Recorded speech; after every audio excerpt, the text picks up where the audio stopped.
Thank you very much, Bhumika.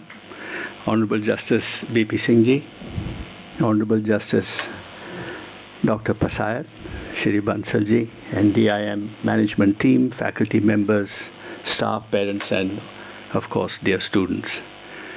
Thank you very much for making me a part of your convocation. As I said to Mr. Bansal, I'm a Bhumi Putra Delhiite, and so anything that has in its prefix New Delhi, I feel is a part of my, integral part of my life. It is always very invigorating to visit an academic institution because the atmosphere of student life is infectious and makes one nostalgic of one's own days in school, college, and university, because this part of your life will never come back again, and it's about the nicest part. As a domain, as Bhumika just said, education is very close to my heart. You heard about my role at ISB, at the Doon School, IIT Roorkee, etc. And my association with these centers of learning is because I've always felt that the educational institutions of a country truly reflect the country's future.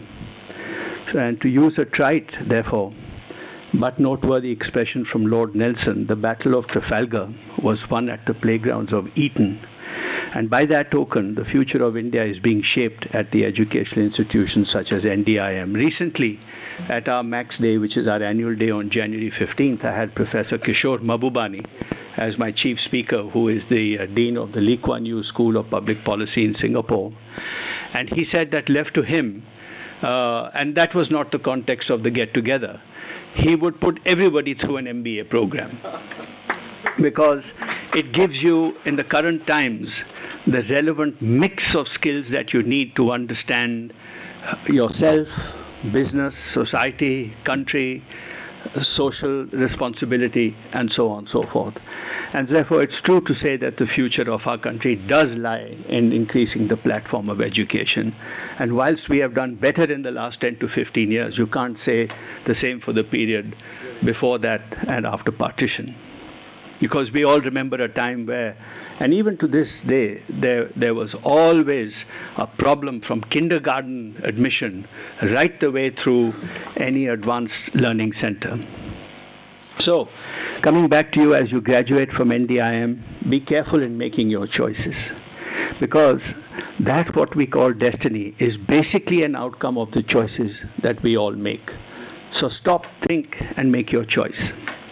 While selecting your calling and your domain and what you want to do, and I was just going through that material there of all the placements, and it is fairly well distributed.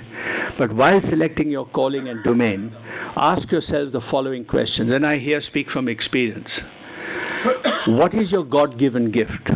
What do you have a flair for? Think deeply about that and build on it. Don't accept just anything.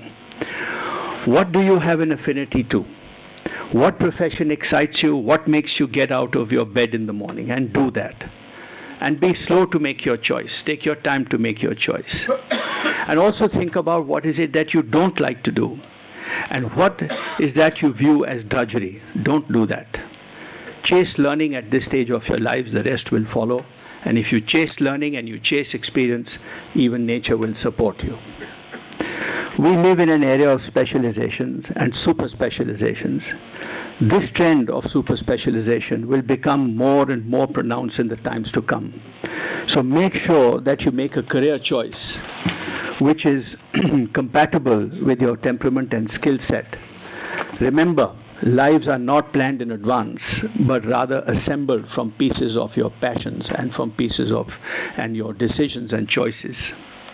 My second recommendation, speaking from experience, pertains to the choice of organization, where you will commence your careers. It would be unfair on my part to say that don't be swayed away by money.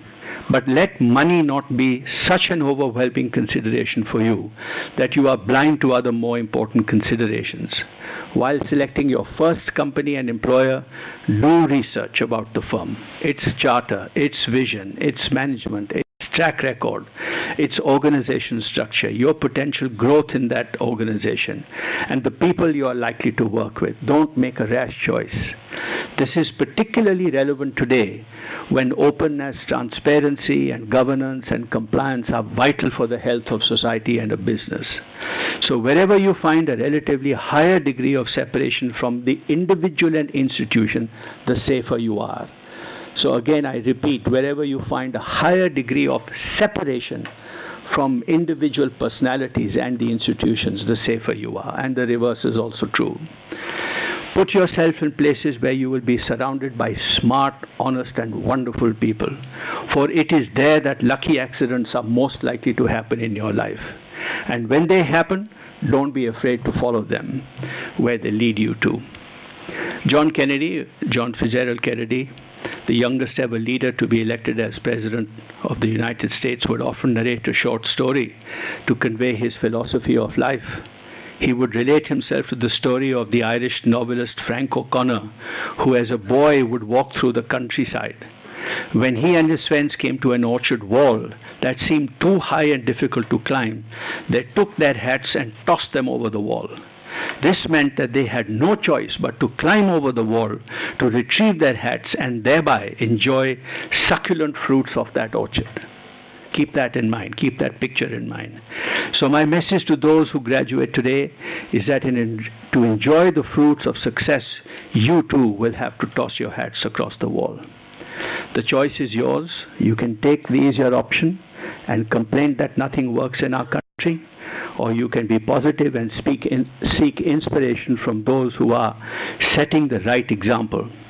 The new Chief Minister of Delhi is a very young man, and if you observe him closely, Chief Ministers of some of the best performing states in India are also young people like you, who reach there by dint of their hard work and commitment. Follow them. Don't complain about your circumstances. It will take you nowhere. Let me tell you that the old of the world will ensure that a situation is never ideal for you to make your mark. There is no such thing. Remember that a lifetime is enough time to change the world. The best way to do so, and the most satisfying way to do so, is to be a part of something larger than yourself. Don't expect to be able to plan out the projects of your life. Most of them don't even exist. Leave yourself open. You will find them, they will find you. And I might just add that in my 28 years of work experience, I often say it took me 15 years to figure out what I really wanted to do.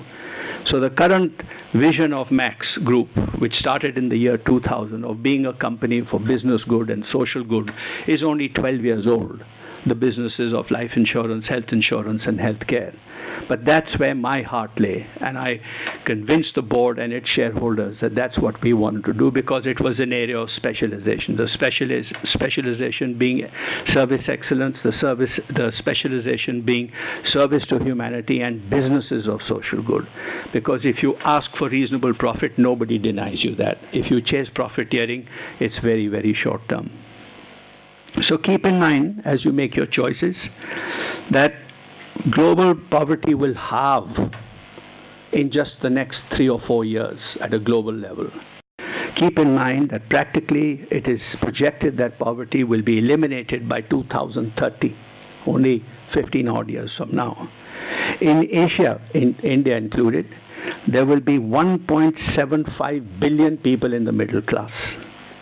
In the same time, which is till about 2030, there will be about 4.9 billion people on the planet in the middle class, and so on. Keep these things in mind as you plan.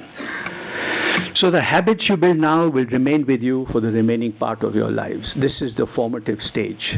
Everything becomes a habit. Punctuality becomes a habit. To be late becomes a habit. To be tidy becomes a habit. To be prepared becomes a habit. To be well rehearsed and thought through becomes a habit. To be lazy and lie becomes a habit. So be careful. Let the grown-ups not tell you that to shun idealism and be practical. Believe me, the state of affairs in our country has reached today is by the pursuit of pragmatism. So it's high time that you give idealism a chance. Don't rationalize your dishonesty. If you convince your conscience to ignore a small trifle, tomorrow you will be able to convince it to ignore a bigger failure of character. So be careful. Think big and don't be daunted by challenges. For the young, nothing is impossible. Famous adventurist George Mallory, who had made successful conquering of Mount Everest a bit of a habit, having successfully climbed it thrice before he was 40, was once asked that why did you want to climb Mount Everest? And his reply was, because it is there. So my parting words to you are that challenges are all there waiting for you. It is for you to pick up the gauntlet. Don't expect to be able to plan out all the projects of your life. As I said earlier, leave yourself open. So I wish you well, do well in your lives, build yourself a great life. It is in your hands. Give back to your college, give back to society, and most of all, give back to your country. Thank you and Jai Hind.